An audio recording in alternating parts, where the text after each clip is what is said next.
Hello everybody, my name is Mike Geig and I wanted to go ahead and kick off this live presentation with Unity. Everyone in chat, yay, it's live. Hey everybody. Okay, so far today, just want to make sure that we're not having any technical issues and then we'll go ahead and get started. But everything looks to be working great, so I love the second time we use new technology because there's always a lot less bugs than the first time we use technology. So, how am I sounding? Volume is a tad low. You'll have to probably turn up your volume if I sound a bit low. Otherwise, we have a bit of an echo or noise that kind of ghosts with the live presentation. So this is about as loud as I can make it without some serious audio artifacts. So you might need to just turn up your own stuff. Yeah. Okay, and no, I'm not from Texas. Sorry, I'm from Ohio. I see Dave here asked if I was from Texas. So before we get started, I do want to pop this up on the screen here. This is a live presentation with Unity. We'll be going over terrain and environments. And if you have any questions or any comments or just want to chat with us either during the live presentation or after, we have the chat going in both Twitch and chat roll on our page, and also you can follow us on Twitter at Unity3D, at Mike Geig, at Will Goldstone, and at the Ant Ranch. All right. So real quick, a question here: is this beginner level, advanced, super expert level? It is beginner. It is for environments and stuff like that.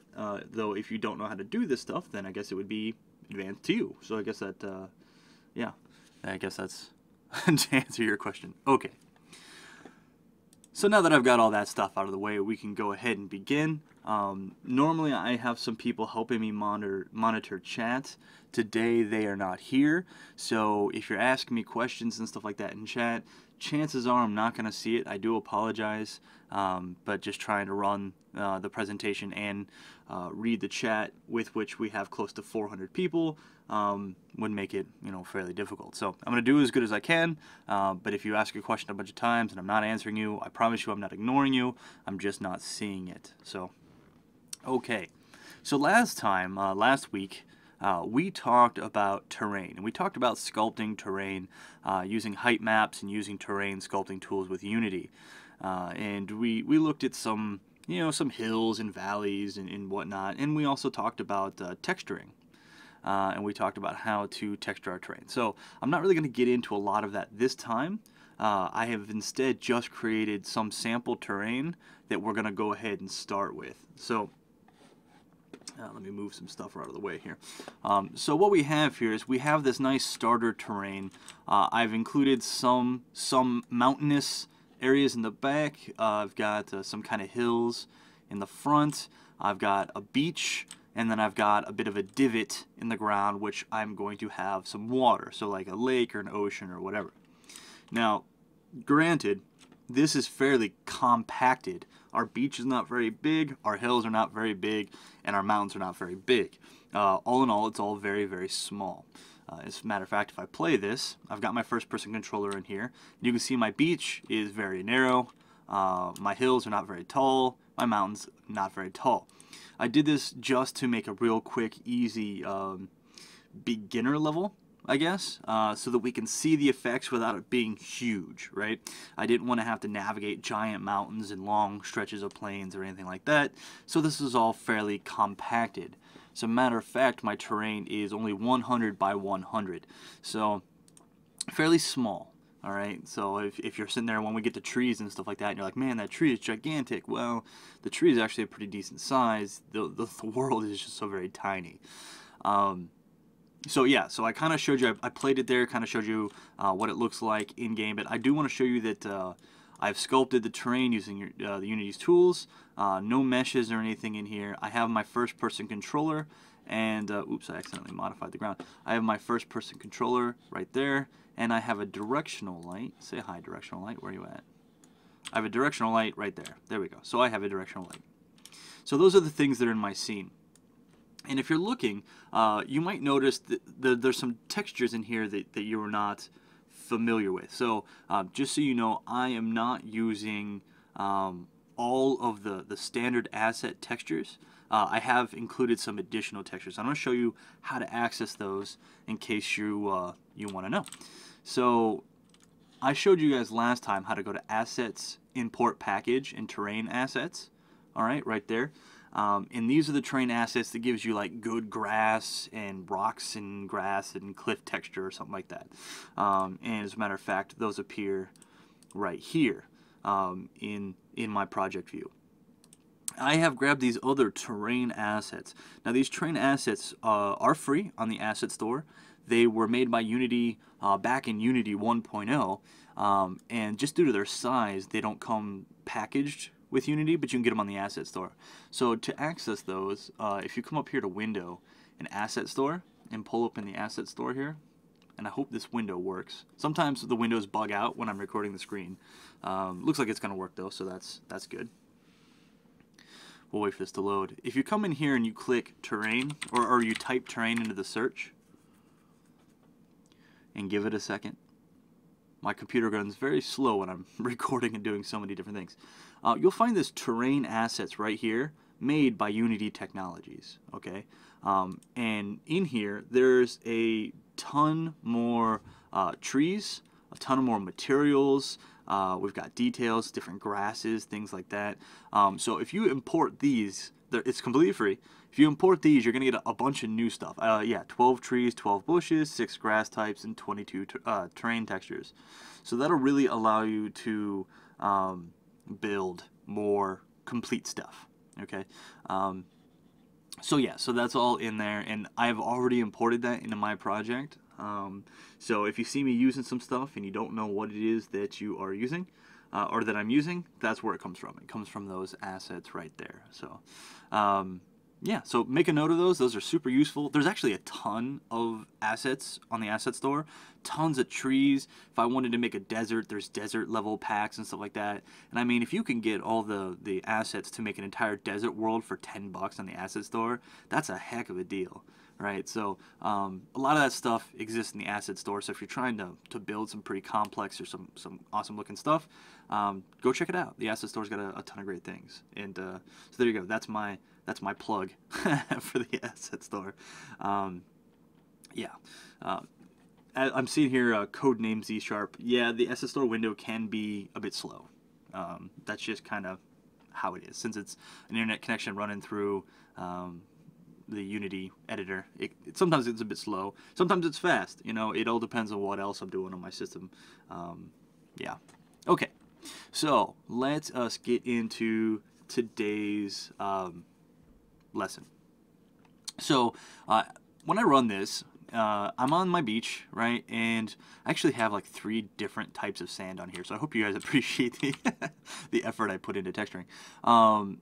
Some of it's a little bit low res, but it gets the idea, right? So you're running around in this world, and the ground looks okay, looks fine, but it feels kind of empty, right? I mean, look at this. You got this solid blue sky with like unrealistically blue sky. Some of you, this might be gray depending on your default settings. Some setting defaults are gray sky. There's no foliage. That part kind of looks a little weak.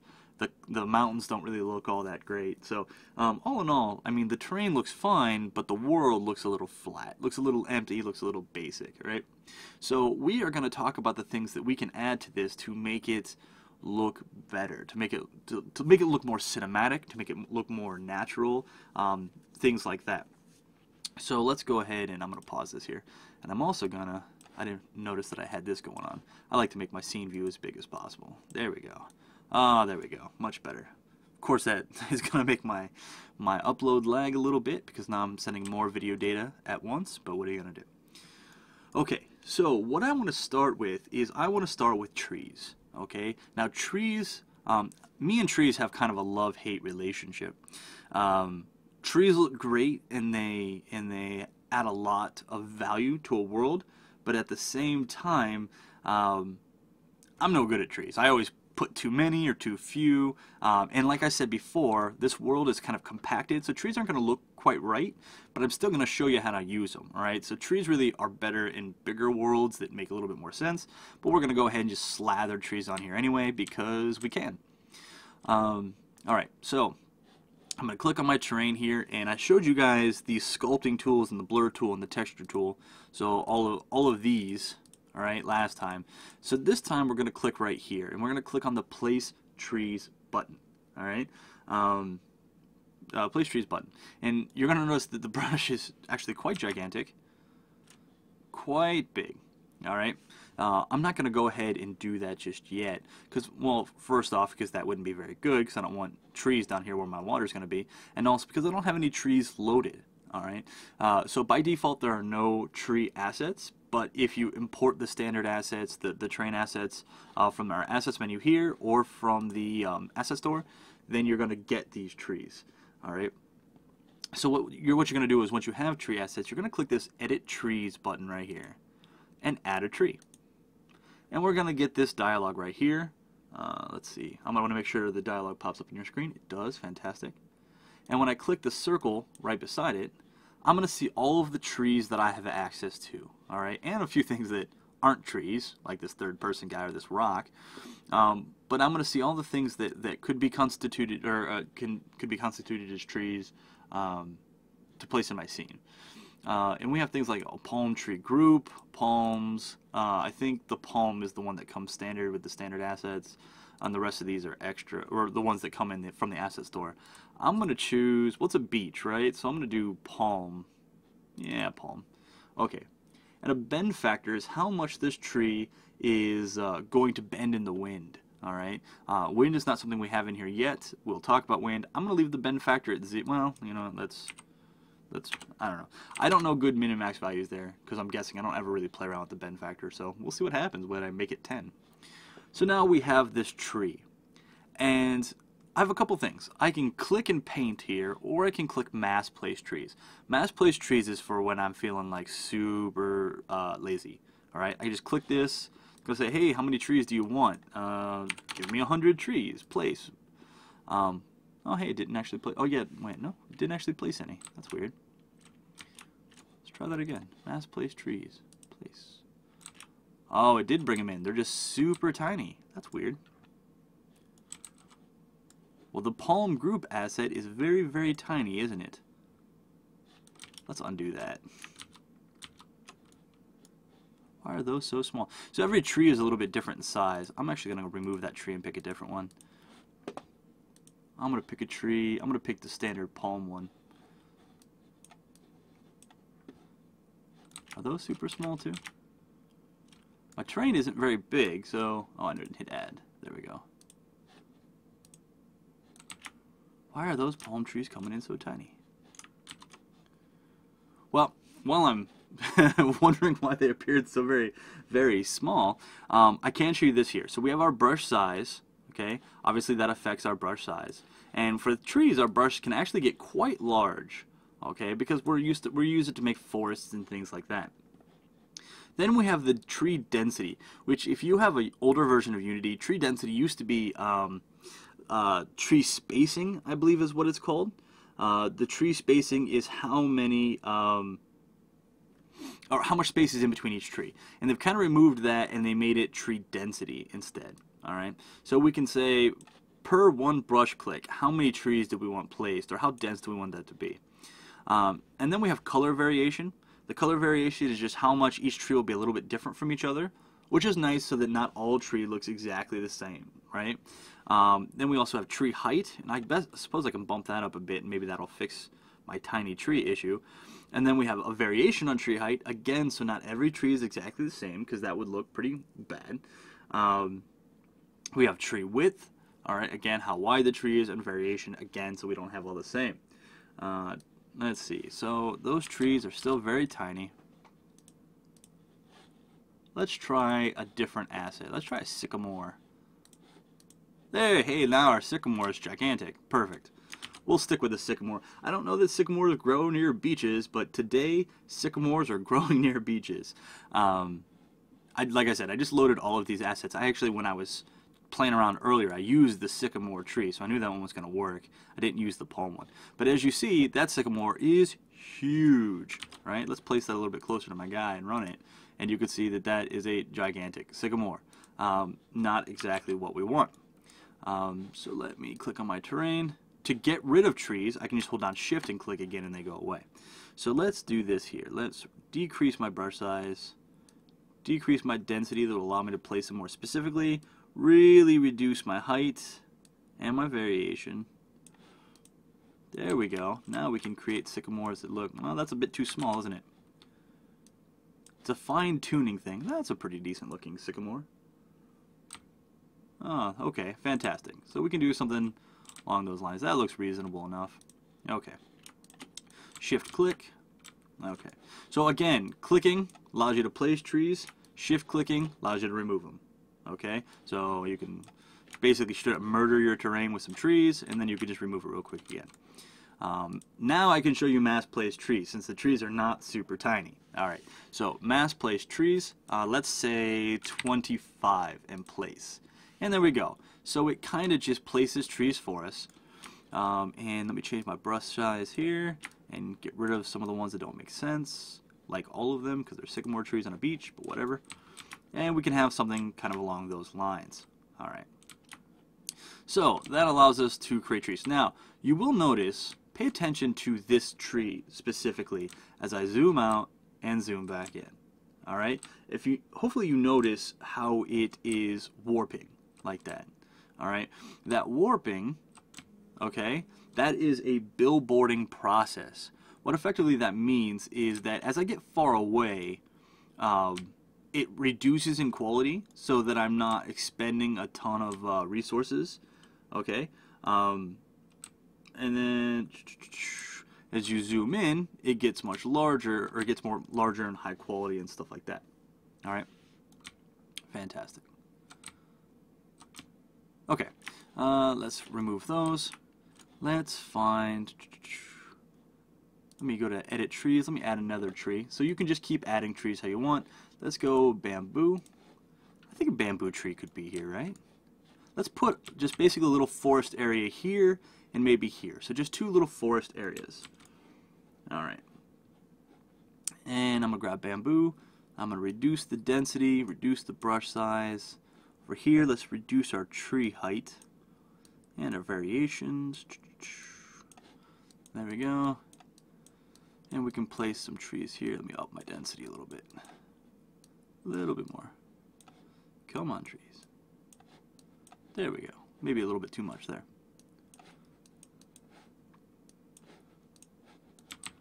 There we go. And I'll go ahead and remove a couple of these that are a little where I don't want them to be.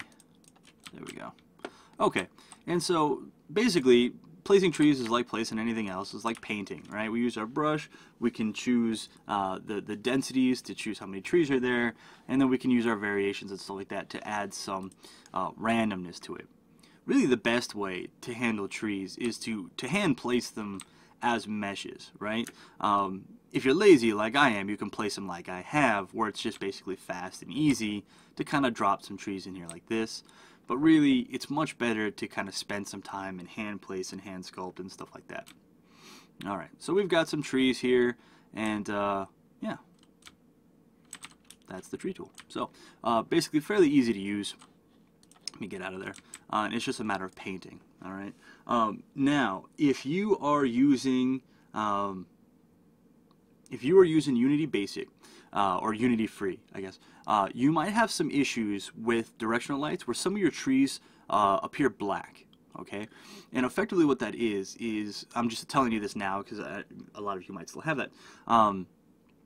What effectively that is the light is hitting taller trees and is counting as being the lit tree, and smaller trees around it get turned dark. Okay, because they are quote-unquote in the shadows. Alright, that's not something you're going to see happen on mine. I'm using Unity Pro, which has more accurate dynamic lighting, but if you're using Unity Free and that happens, you could just remove the dark trees or space your trees out a bit more, and then it becomes less of an issue. So a question came through, can you still walk through trees placed on the terrain? Yes, there's no collision by default on these trees. Now, that being said, I can modify my tree prefab to have a collider on it, okay? And once we have those colliders on there, and we notice in our terrain collider how we have this create tree colliders right here, all right, then we will collide with our trees and not be able to move through them. So we have to put a capsule collider on the tree prefab and have this checked right here, and then we won't be able to walk through our trees anymore. All right, so we can in fact make that happen. By default, I leave them as they are. Me personally, when I'm making a level, I try not to put the trees really anywhere the player's going to encounter. They just kind of exist above and beyond where the player can't reach, for me, because I'm lazy and I don't like to take the time to make the roots or the bottoms of the trees look all right. Okay. Okay, so the question, a mesh collider won't work. I don't believe a mesh collider will work. To my knowledge, capsule colliders and then the terrain collider is the only way for the collision with trees to work. You wouldn't want to do a mesh collider anyway because it's really going to be inefficient. Once you have a lot of trees in there, it's really going to slow your game down. So I would not advise mesh colliders on trees. Maybe if you have a couple bigger, more unique trees and stuff like that, but it's generally always a better idea to use more generic primitive shaped colliders with lower polygon counts. Otherwise you're going to run into some inefficiencies and things are going to slow down and you're going to have some issues there. Low poly is kind of the name of the game in that regard. Okay, so that's trees. So just be careful with the lighting and stuff like that. So it might help to spread trees out unless you're using Unity Pro. You might be using Unity Free and never have that issue, and that's fine, right? It all depends on how the light hits it and if they're too close and if one's bigger than the other and stuff like that. You know, you may not have that problem. But just in case you do, in case you're like, hey, I have black trees, why? I'm just telling you why. So, okay, so that is our trees. So now let's go ahead and look at some grass and details. So in Unity, we don't have like a special paint grass button. Instead, all of those little things are called details. And that's this button right here. All right, the paint details button. Now you are going to see, just like with trees, we have a lot of the similar stuff. So we have our brush size, our opacity, and our target strength. Okay, and again, we have our brushes, and we have the ability to add our different textures. Okay, so let's go ahead and add some grass. Grass, again, is one of those things that I tend to just way overdo it. So I'm going to go ahead and, here, I'll show you what I did there. I'm going to hit Edit Details, Add Grass Texture. That's going to bring up this little dialog right here. And then I have a few options here. So the first thing I'm going to do is I'm going to click this little circle, and I'm going to choose what I want for my grass. And the standard assets come with this grass right here. And then if you download the terrain assets from the asset store, you get a lot of these other ones. So we can do like weeds, a bunch of different types of weeds, some white flower. I'm going to choose weed, this weed right here. And I'm going to talk about will more trees in the game pull much more resources to render the game, was a question by Dave. Absolutely, yes, absolutely. I tried, like I said, I try to avoid trees and grass in mass through these tools, but again, I'm kind of lazy. But I tend to overdo them, and then they end up being resource hogs, stuff like that. If done properly, you won't see a major impact, but if done improperly, like I tend to do, you're going to end up really slowing down and hurting the performance of your game. So always with caution. My general rule of thumb, what I tell people, is place trees if trees in that spot will benefit your level in some way. Don't place trees just because, right? Don't place grass just because. Place it only if it actually adds something. Otherwise, you know, it's going to make your game slower, and it's really not going to benefit you at all. Okay, so I've picked this weed as my grass. Now I have this minimum width, and the minimum width is obviously how small it can be wide. Maximum width is obviously this maximum width. And then that allows us to, it'll randomly choose between those two widths so that we have some variation. We don't want our grass looking all the same again because all that uniformity really kind of breaks the illusion of naturalness, right? In nature, it's all kind of random. We also have our minimum height and our maximum height. Our noise spread, if our grass uses some form of noise, all right, we can increase the noise, and increasing the noise might be how much the leaves change, or how many leaves are on a branch, or it all depends on if your grass actually uses this, and if it uses this affects how much. And then we have our healthy color and our dry color. All right. So my one big gripe here is our healthy color always starts off so bright, and this is not, in fact, even close to remotely looking like a natural green. So I like to always click on this and bring it straight down a bit to a more natural darky green. And same with the dry color, bring that down a bit. All right. With less neon is always better in my opinion. Otherwise, it just kind of appears neon. And finally, we have this billboard. I'll explain what this does in just a second. All right, so I clicked add. Now I have my weed right here. I'm going to choose a brush that's a bit more patchy. I don't really want to use a circular brush because that won't look very good. So I'm going to choose kind of a patchy brush like this right here. And let me talk about these settings. So our brush size we're all familiar with. It's, how big the brush is. We also have this opacity and target strength. And a lot of people get confused by what opacity and target strength do, because they seem to do the same thing, but not quite. So opacity is the strength of the brush, right? So if I had, I think this goes between 0 and 1, right? So it's normalized between 0 and 1. So if I had like 0.1, this would be like a 10% strength, right? So drawing with this, if I drew with this 10 times, I'd eventually get to 100% strength, right? This is my opacity. So it's how strong my brush is. Now my target strength also goes from 0 to 1, but target strength is like a limit. So if I set my target strength to 50, I can never get beyond, or 0.5, I can never get beyond 50% strength, no matter how many times I draw with my opacity. All right, so that's kind of what that does, right? So your opacity will build up to your target strength, but your target strength is kind of like your cap. Okay. All right, so with that explained, let's zoom in here and let's give myself some grass. I'm going to kind of tuck some in right there, and you can see I've got some grass right there. That is, that's a bit more than I like, so I'm going to hold down shift and kind of get rid of that. Let's try this again. I'm going to bring my opacity down, or my brush size on the lead, bring my opacity down a little bit more, and my brush size down a bit more, even more than that. And I'll shift click and slowly remove some of those weeds. There we go, until I get it a little sparse. Okay, there we go, and I'll do the same here, kind of spread it out a little bit. You shift clicking to kind of, there we go. I'm not going to go ahead and add grass all over the place here. I'm just going to do this right now so you kind of see how it goes. It can take a while to get it right, and I am by no means an expert on nature or art. I hardly ever go outside, so there we go.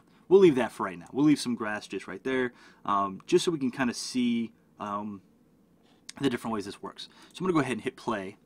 And first thing I'm going to see is this, is that my grass kind of flows in the wind. All right, that's really nice, the way that does that. I'll show you later how we can control that. We can control how strong the wind is and stuff like that. The question, can we mass place grass? No, we cannot. We cannot. Well, we can. We can just use the brush and just brush all over the place. But there's no just one-click mass place grass. So we see the grass kind of blowing in the wind. We also see that I might want to change my height variation a bit because these all look kind of exactly the same. And to me, that's a little boring, right? You will see some color variation. You see how some of them are darker green and some of them are more yellow. Hopefully you guys can see that.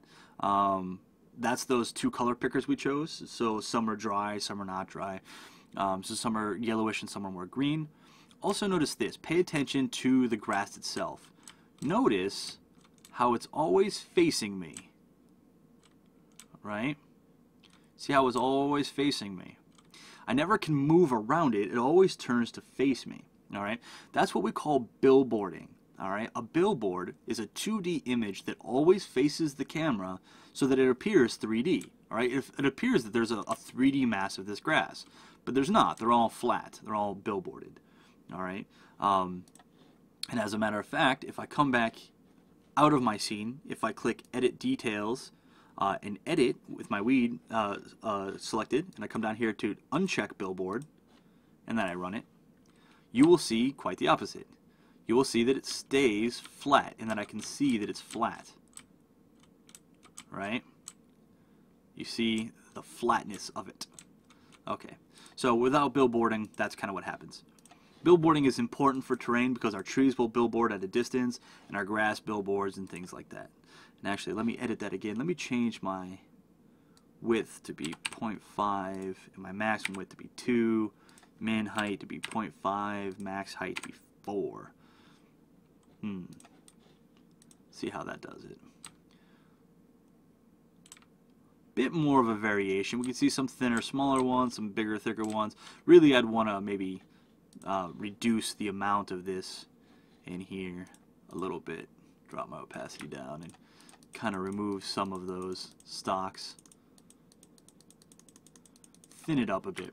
Anyway, so with grass, we can kind of, it's all about just being moderate with it and kind of taking it easy and kind of not overdoing it. As you can see, if I were to say like target strength 1, opacity like 44, brush size a bit bigger, I can just, right? And yeah, we can add all this grass, but at the same time, when I run this, right, it's gonna run slow and oh my god, grass everywhere, right? And so we can certainly do that if we want to, all right? But being much more reasonable with our grass is a much better way to go about it, okay? And you can also say edit details, add grass. I'm going to choose a new grass. I'm going to add some white flowers.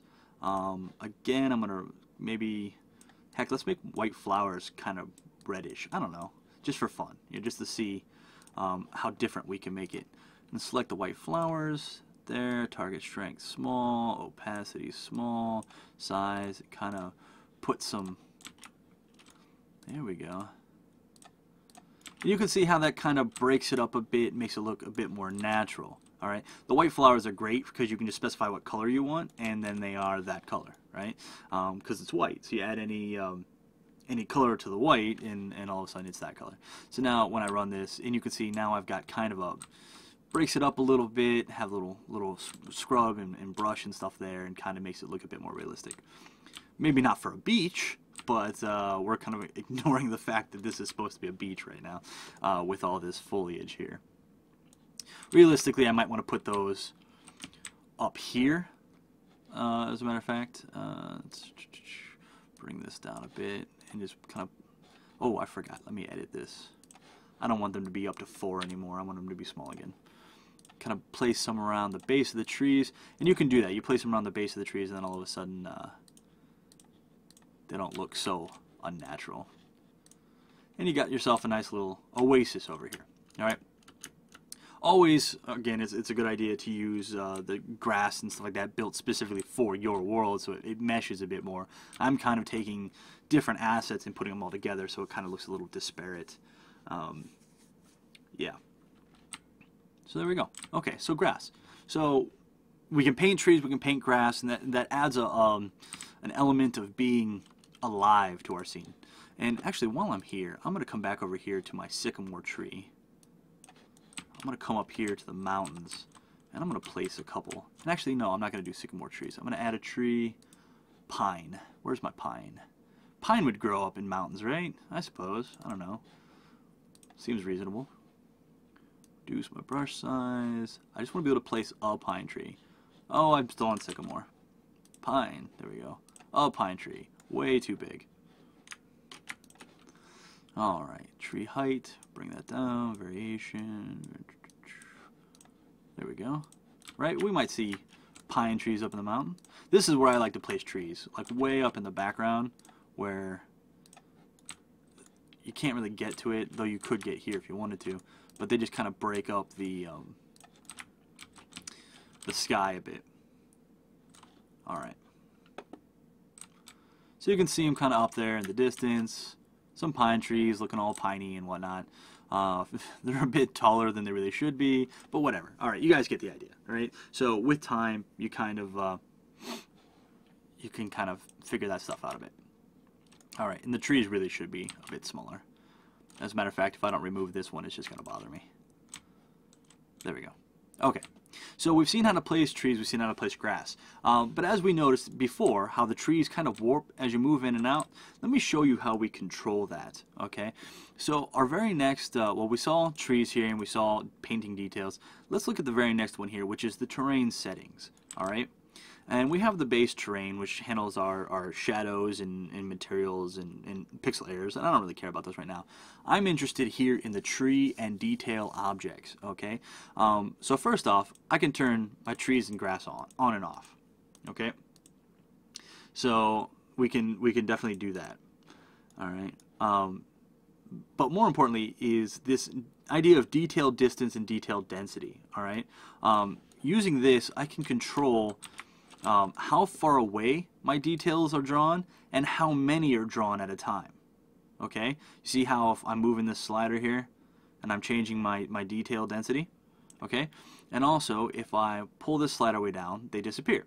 So if I have a game with a lot of grass, okay, I can turn down my detail distance so it only draws as I get closer. You see how it kind of fades in and out? That's for efficiencies, right? You don't want to draw a bunch of stuff that's too far away to be seen. So controlling that will help you reduce the inefficiencies in your programming or in your game, right? If you have a lot of these details, and you can kind of adjust that. Getting a lot of questions. Can we switch the tree and grass drawing in a script? You can do just about anything in a script, really. I know there are a lot of terrain generation scripts available in the asset store. You can write your own. A lot of them exist. It's entirely up to you. But yeah, there's a lot of stuff that you can do through scripting. Okay, so we have our detail distance and our detail density. We also have our tree distance. So again, I can reduce how far away trees appear. All right, to start, that is at 2000. I also have this thing called billboard start and fade length. So billboard start is how far away before the tree starts to turn into a billboard, all right, for efficiency's sake. Remember how I showed you that warping the trees did?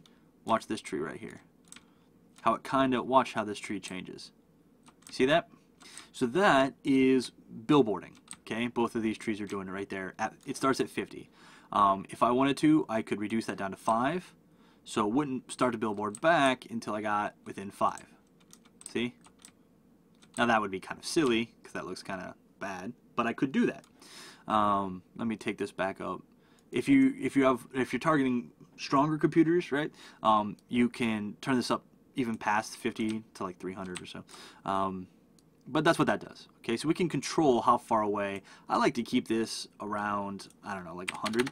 That's my personal preference. And then we also have this fade length. So you'll actually, let me turn this back down again so I can really illustrate this to you. We'll make it 20. So we see that it turns from a billboard into a tree. It's kind of a transition, all right? It's a fade from one to the next. I can change how long that fade takes. It starts at 5, but if I make that fade 0, it'll just snap. Boom, right? No transition whatsoever. Likewise, I can make it 30, and the fade will be very slow. So right here, billboard, very slow until it's full, right? So it's barely noticeable when I increase that. Okay, very slow process. So I can change those right there.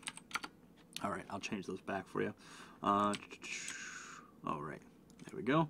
All right, and then we have the fade length. Oh, the max trees. So max trees dictates how many trees can be drawn at a time, right? Or I believe how many different trees. Max trees.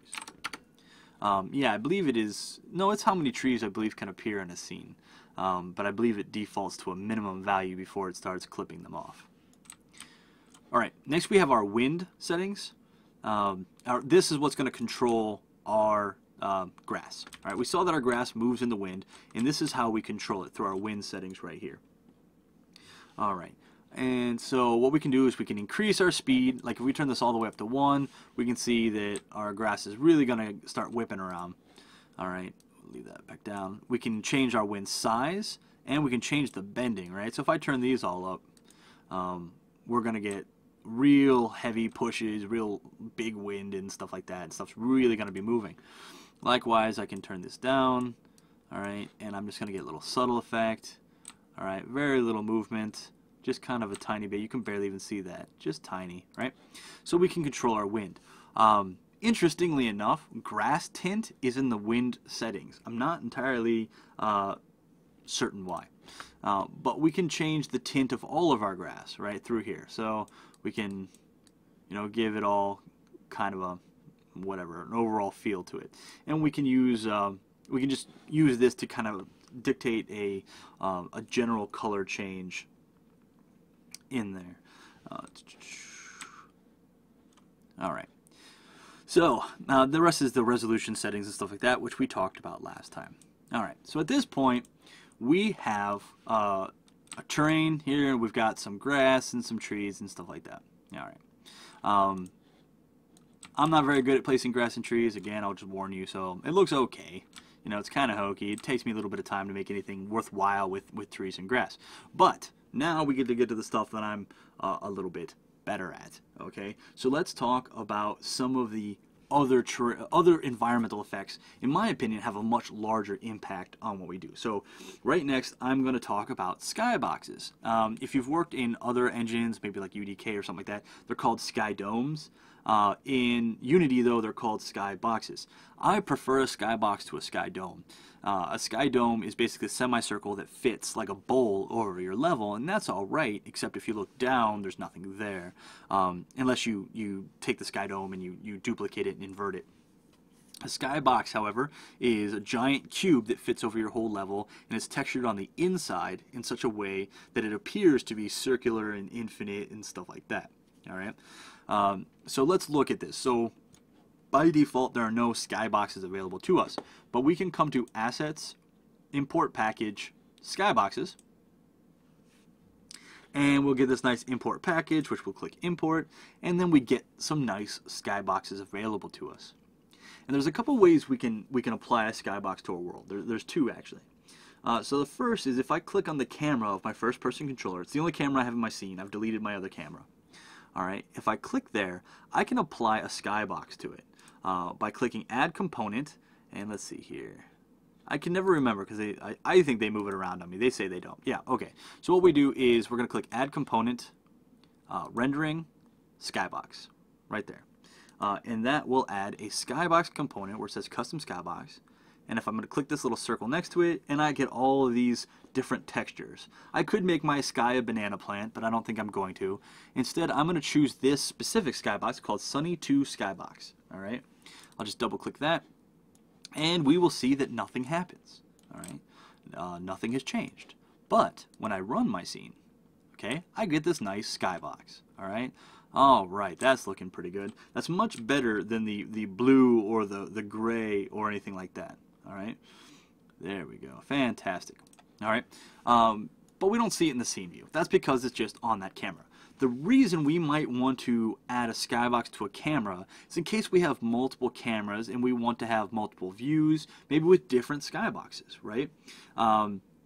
So if I had like 7 cameras, I don't know why I would, but if I had 7 cameras and they were all looking at the world a little bit differently, I could put 7 different skyboxes on each of those cameras, right? Maybe if I wanted to, I don't know, have a rage mode, right, where you pick up a power-up and you go all rage and the sky turns red. Well, we could have a camera kind of preloaded with that red skybox on it, and we just flip which one we're seeing. I'm not suggesting that might be a good way to go about it, but we certainly could, right? And that's what that's what some of the stuff that we can do. So if we apply a skybox to a camera, it is only on that camera. And if we switch to a different camera, we no longer see that skybox. All right. So I'm going to go ahead and remove this component now. Get rid of the skybox there. All right. And then I'm going to come to so the second way we can add a skybox is we can add it to the whole scene. The nice thing about that is that we get to see it in the scene view, and all cameras will share the same skybox. So if I come to Edit, and I come to Project Settings, Render Settings, and we'll see the render settings appear here in the inspector. And what I'm going to do is I'm going to click Skybox Material, and I'm going to choose Sunny 2, and there we go. Now we can see it in our scene view. And I don't have to add it to my camera. Everyone will be the same. All right, so I can just kind of see this in here. I see quite a few questions about moving the clouds and stuff like that. So Skybox just uses a material. So we can have an animated material, and we can animate the clouds that way, or we can use code to change the UV coordinates of the skybox itself. By changing the UV coordinates, the clouds, we can actually make them move, right? Because we can change the offset. All right.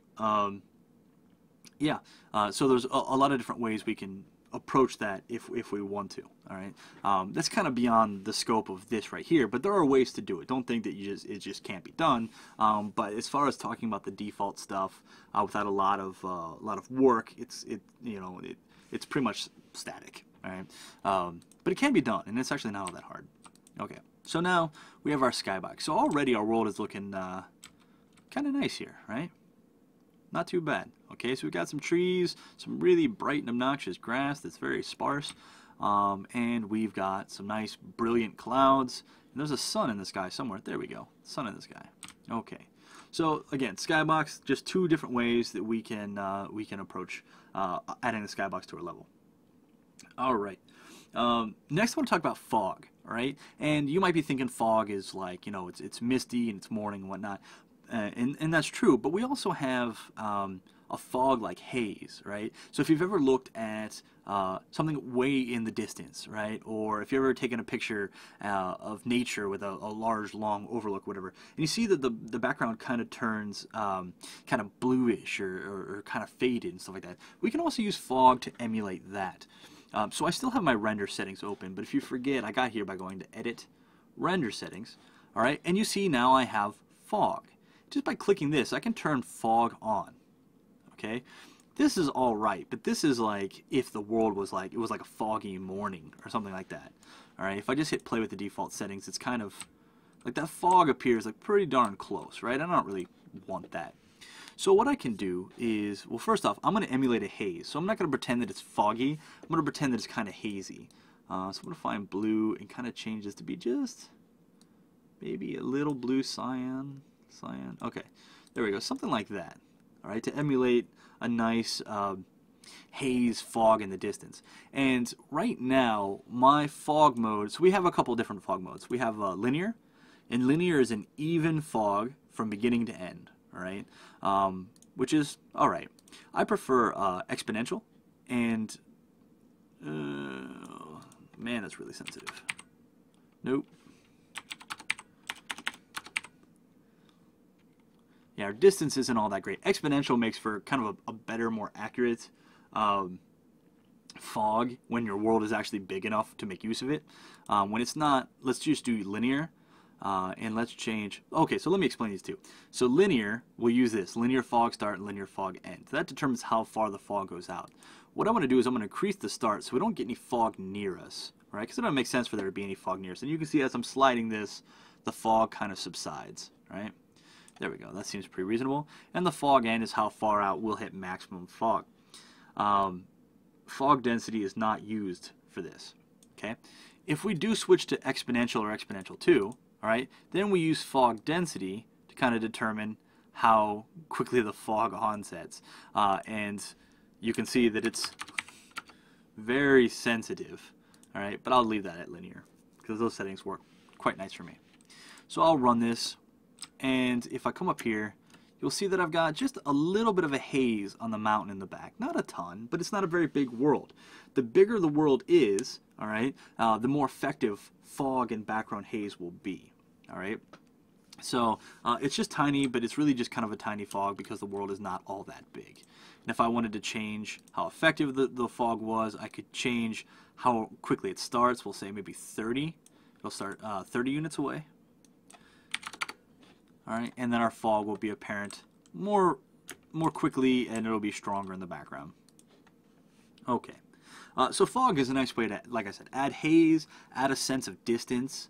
Though, I mean, completely fair, if I wanted the world to be foggy, right, like an early morning fog, right, I could just do something like exponential 0.01, right, and it's a bit foggy. I could make it stronger if I wanted to make it stronger. If I wanted it to be a sandstorm, give me some browns in here. Obviously, you'd want to add some sand or some sand particles and stuff like that as well. But you could do something like this to emulate a sandstorm. All right, I would want to make that closer. Oh, actually, as someone who's been in a sandstorm, that looks about right. That's actually more visible than it really is anyway. Anyway, so we can emulate all sorts of effects, right? Creepy red sky, right? Well, let's reduce that a bit. All right, and we can achieve all sorts of strange, misty effects with our fog. All right, so it's not just fog, as in like early morning fog. It's all sorts of fog. It's pretty much any time where we want to tint the world a specific color over time. A question: is this accessible through scripting? Is this accessible at runtime? And the answer is yes. Pretty much, I don't know. Most of the time with Unity, if your question is it accessible in runtime or with scripting, it doesn't really matter what you're talking about. The answer is generally yes. It's very accessible. The only time that I've ever wanted to access something with scripting that I haven't been able to, it was with the new particle system, and it's my understanding that eventually we should be able to. So, okay. So yeah, so that's our fog. And if we leave that in there, you know, just a tiny bit, we get a nice distance effect. Like I said, that distance effect makes it look more realistic. All right. Okay, so we have some trees, some grass, a skybox, and a fog effect. Now, I want this to be a beach, right? And so what I'm going to do is I kind of want this to look like it just goes off into the distance, kind of like the ocean or whatever, all right? Well, we can do that, all right? And we're going to do that using Unity's water. Now, one of the main sticking points between Unity Free and Unity Pro is the water, okay? And allow me to show you. So what I'm going to do is I'm going to come to Assets, Import Package, and I am going to grab Water Basic, okay? And I'm going to hit Import. And if you don't have Unity Pro, this is the water you're going to use. All right, and where is that at? Where did that go? Went into Standard Assets, Water Basic, Daylight Water. All right, and let me just kind of move this around because water is just a giant disk. And then spread it out a bit. All right, and that gives us some water. Now, let me scale it a bit more, bring it out a bit. Let's run my scene. So this, I mean, it's serviceable, right? It is serviceable as water. It's very, very blue, but what are you going to do, right? But it's the same color and everything no matter what. All right, so that's basic water. And I'm going to go ahead and actually remove that. So let me show you Pro Water. I'm going to Assets, Import Package, Water Pro, Import. The nice thing about Water Pro is that we can use render materials. Pro can use render materials and Basic cannot, which is why Pro's water looks so much better. We are able to render onto the surface of the water the reflection of the sky and the stuff that's underneath of it. All right, so let me come down here to Water Pro. There we go. And drop that down a bit, bring it in a bit, drop it down a bit. There we go. Scale it a bit.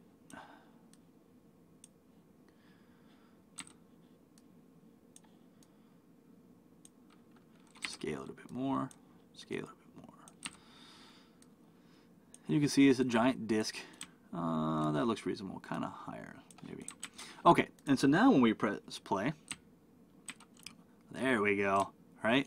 Now if I added some heavier fog out here in the distance, it would really sell the effect that this water just kind of goes on forever. Right? If I use a different skybox too, this skybox tends to go white right over here. It really should drop a little bit lower. If it dropped a little bit lower, it would sell it much more. But that's just this particular skybox. We could use a bunch of different ones. Right? But you can see how it reflects the world. All right? Yeah, so that's very effective.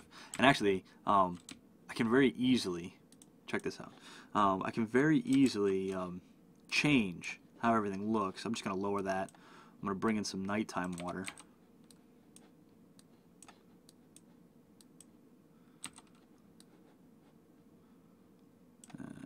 Right there.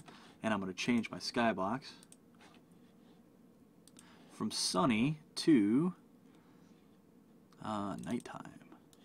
Oh, that's not right.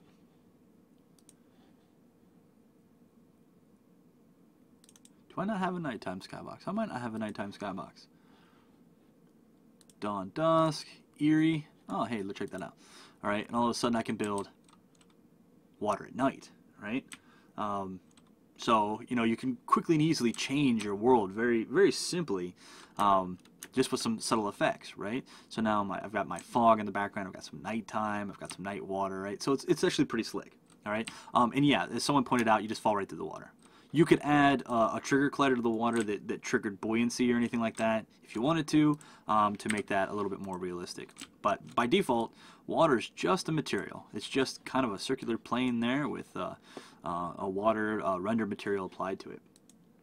I'm going to change my render settings back to the skybox that I wanted, which is Sunny 2. There we go. So yeah, there we go, boom. And now we've got this kind of infinite water. We can actually see the clouds are reflected on the water. So the sky is actually reflected down. We can see the sand a bit underneath. So it makes for a very effective effect, I guess. It makes for a very effective image, okay? So now we've got our grass, our fog, our skybox, and our water, okay? Someone asked, can we increase waves? Actually, yeah, we can do a lot of stuff. So if I click on the water, you can see that there's actually a lot of things in the editor. I'm not even going to pretend to be able to tell you what they do because I've never ever looked at any of them. But you can change your reflections, your light refractions. You can change all sorts of stuff. So yes, there is certainly a way to check that out.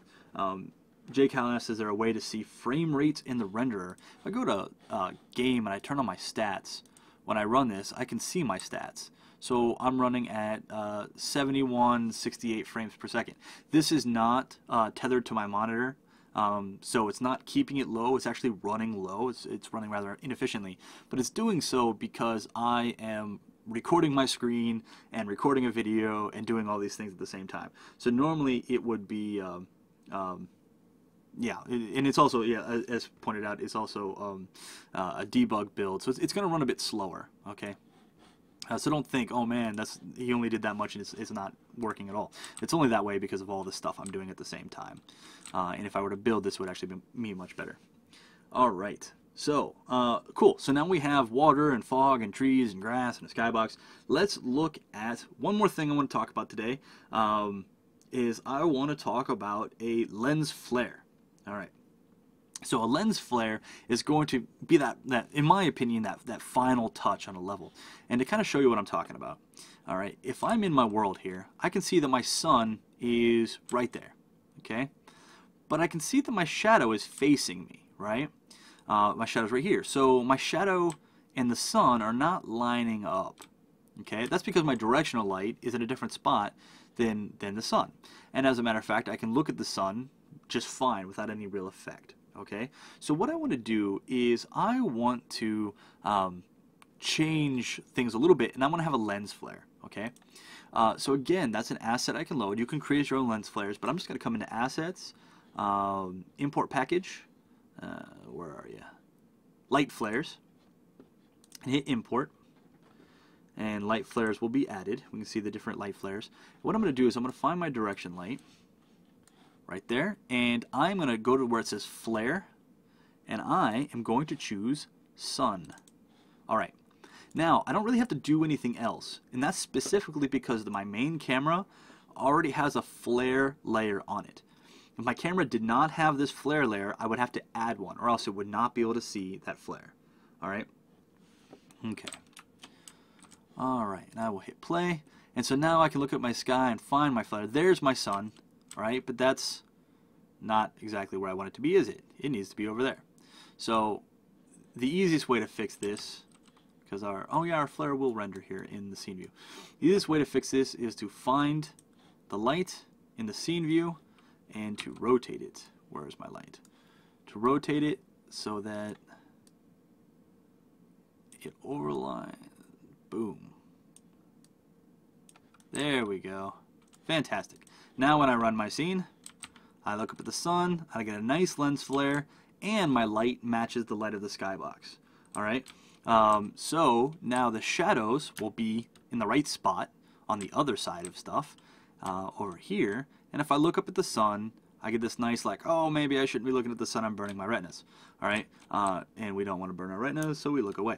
But it's just this kind of nice finishing touch to really make the world look real. All right, and of course I can see the limits of the water here. I could make my water bigger so it went even further out past draw distance or whatever, but you get the idea. All right, so where we started with to where we are now, the world looks much better in my opinion, right? So we have the same texture and sculpting, but now we have all these things that kind of make it look more complete, more inviting and more realistic. Okay, so so I see a few questions. People are saying it's all about the water and the swimming and stuff like that, and basically there's no super simple way of doing that.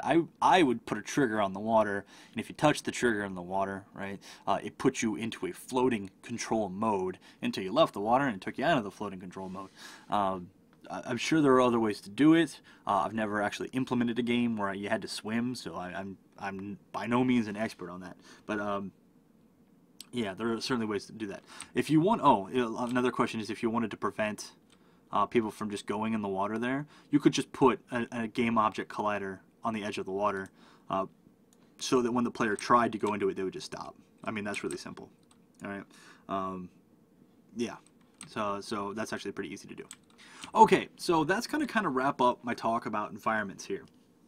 So we've talked about the assets and how to get assets from the asset store. We've talked about trees and how to add them. You got to see my super midget trees because the palm trees apparently imported very small.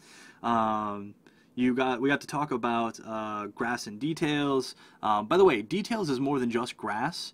We can place rocks with details, fallen logs, all those things. I just happened to use grass because those were the assets I had available to me. But details can be all sorts of stuff. So if I click on detail or click on my terrain and go to the details section and I go to edit detail, you can see that I can add a detail mesh. Not just grass. I can add, actually there's a rock mesh right there. Well, heck, I'll show you this here real quick. I was wrapping up and everything, but you've convinced me to stay. That's not good. I forgot my colors there. And it's changed my colors. This is a rock, so let's make it more rock-like.